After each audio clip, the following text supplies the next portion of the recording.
हाल ही में जब सुशांत सिंह राजपूत की फिल्म छिछोरे रिलीज हुई थी तो उस फिल्म में वे सुसाइडल थॉट से किस तरह डील करा जाए ये मैसेज देते हुए दिखाई दे रहे थे।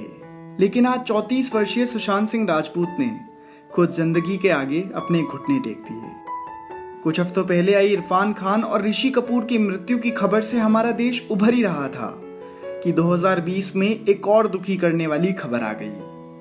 14 जून 2020 को सुशांत सिंह राजपूत ने अपने घर में फांसी लगाकर आत्महत्या कर ली और अब वो हम सबके बीच नहीं रहे। सुशांत के जीवन से हम बहुत कुछ सीख सकते हैं क्योंकि उन्होंने अपने जीवन में बहुत संघर्ष कर इस मुकाम को हासिल किया था। जीत की खातिर बस जुनून चाहिए, जिसमें उबाल हो ऐसा खून चाहिए। ये आसमां भी आएगा जमीन पर, बस इरादों में जीत की गूंज चाहिए। इसी तरह की गूंज हमने सुशांत के इरादों में भी देखी और इसी वजह से आज उनका नाम हर कोई जानता है। आज की इस वीडियो में हम MS Dhoni the untold story और काइपोचे जैसी सफल फिल्मों में काम करने वाले सुशांत सिंह राजपूत की जिंदगी की कहानी जानेंगे कि किस तरह से उन्होंने मुकाम हासिल करा। सुशांत सिंह राजपूत का जन्म 21 जनवरी 1986 को बिहार के पटना में हुआ था। उनके पिता KK सिंह एक सरकारी अधिकारी हैं। सुशांत की 4 बहनें भी हैं, जिनमें से एक नीतू सिंह नेशनल लेवल की क्रिकेट प्लेयर हैं। सुशांत ने बहुत छोटी उम्र में ही, जब वह केवल 12वीं क्लास में थे, अपनी मां को खो दिया था और इसी हादसे के बाद वह पटना छोड़कर दिल्ली आ गए थे। सुशांत की शुरुआती पढ़ाई saint Karen's high school Patna से हुई थी। उन्होंने 11th क्लास में नेशनल ओलंपियाड में फिजिक्स के एग्जाम में गोल्ड मेडल भी जीता था और आगे की पढ़ाई उन्होंने दिल्ली के कुलची हंसराज मॉडल स्कूल से करी।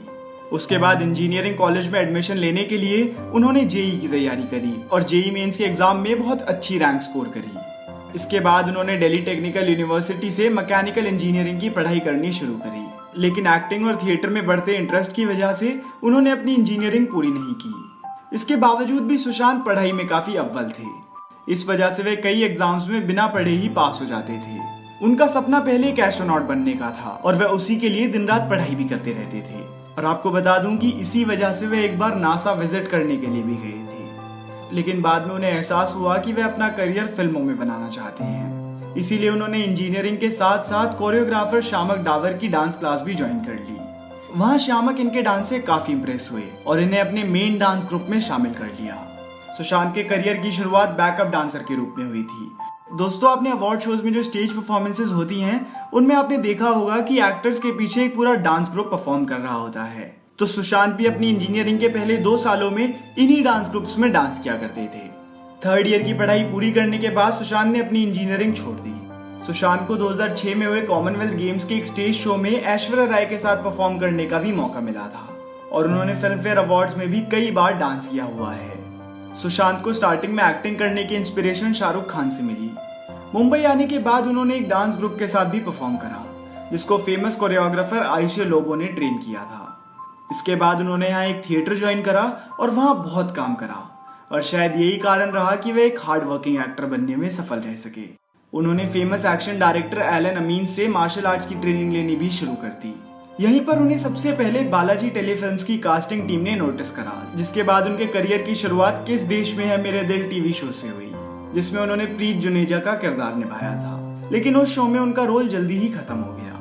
हाँ, लेकिन इसमें भी सुशांत ने पूरी कोशिश की कि लोगों तक अपनी पहचान पहुंचा सकें। लेकिन इसके बाद जी टीवी का शो पवित्र रिश्ता उनके लिए लाइफ चेंजिंग साबित हुआ और इस शो के जरिए उन्होंने व्यूअर्स के दिल में अपनी जगह बना ली और घर घर की पसंद बन गए।